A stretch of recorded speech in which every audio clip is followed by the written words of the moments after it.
The Super Dragon Balls stand above every other wish-granting object in Dragon Ball, not just because of what they can do, but because of how little the series tells us about their origin. The being responsible for creating them remains almost completely unknown. That silence alone makes Zalama one of the most mysterious figures in the entire franchise. Hey, how's it going? My name is Raph, and welcome to Dragon Ball Code, the place where all we do is talk about Dragon Ball. And today we are going to talk about the mystery behind Zalama, the creator of the Super Dragon Balls. Unlike Earth's Dragon Balls, or even Namek, the Super Dragon Balls do not follow clear rules. There are no known limits on what they can grant, and they do not seem bound by the authority of gods, angels, or any known cosmic system. That difference matters because it immediately suggests that their creator operates on a level far beyond anything we normally see in Dragon Ball. That creator is Zalama. Zalama is mentioned only briefly in Dragon Ball Super, and yet his influence is massive. We never see him, we never hear his voice, and we are given no details about his race, his age, or even whether he still exists. All we are told is that he created the Super Dragon Balls, objects so powerful that even the gods of destruction treat them with caution and respect. For a series that loves showing its strongest characters,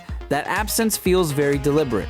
One of the few concrete details we do know is that the Super Dragon Balls existed before the universes were divided. At that time, there was a single unified cosmos rather than the structured multiverse we know now. Zalama created the Super Dragon Balls during that ancient era, which means their existence predates the current cosmic order entirely. That single fact changes how we should think about Zalama. If he existed before the division of the universes, then he existed before the current system of gods, laws, and balance was fully established. That places him outside the normal hierarchy that includes the gods of destruction and angels, and possibly even outside the structure that governs beings like Zeno. Dragon Ball never confirms this outright, but the timeline alone makes the question unavoidable. Another important part of this mystery is what Zalama represents within the story. Dragon Ball is filled with destruction, conflict, and power struggles. Gods erase planets, warriors wipe out enemies, and entire universes can vanish in an instant. Creation, however, is rarely explored. Zalama stands apart because he is tied directly to creation on a multiversal scale, not through combat, but through design. This may be the real reason Zalama never appears on screen. Dragon Ball is built around growth, struggle, and surpassing limits.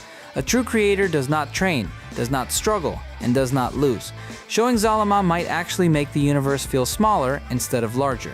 By keeping Zalama unseen, Dragon Ball preserves its sense of scale and mystery. The Super Dragon Balls are not just tools used to move the story forward. They are reminders that the Dragon Ball universe contains forces beyond what even its strongest characters can fully understand. In the end, Zalama may not matter as a character we follow or learn about directly. He matters as an idea because he represents creation without conflict, power without ego, and the reminder that some things in Dragon Ball are meant to remain unknown. And there you have it. Do you think Zalama is still out there somewhere beyond the multiverse we know, or is he a forgotten being from an age that no longer exists? Thanks for watching, and I'll see you later.